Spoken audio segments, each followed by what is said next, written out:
Muslimin dan muslimat yang dirahmati Allah. Kita duduk sembahyang berapa lama dah, kita kena buat bagi elok-elok. Kualiti sembahyang kita tu kita kena jaga. Di antara kualiti sembahyang apa dia yang kita nak kena jaga? Sembahyang awal waktu, itu kualiti. Sembahyang tu dah okey dah, tapi kalau boleh sembahyang awal waktu, itu kualiti.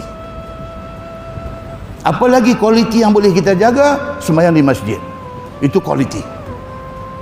Sembahyang dah, kalau sembahyang di rumah pun okey dah, tapi kalau kita sembahyang di masjid, itu kualiti. Sembahyang dah, cantik dah, kalau boleh berjamaah, itu kualiti.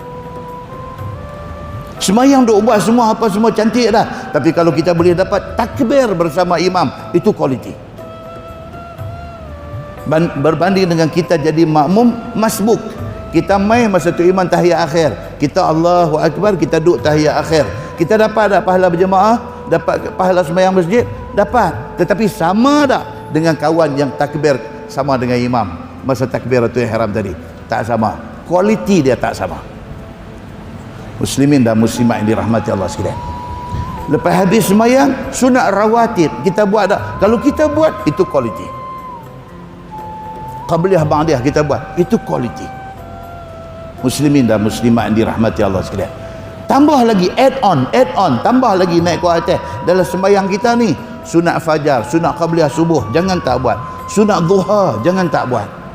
Malam sunat witir, jangan tak buat.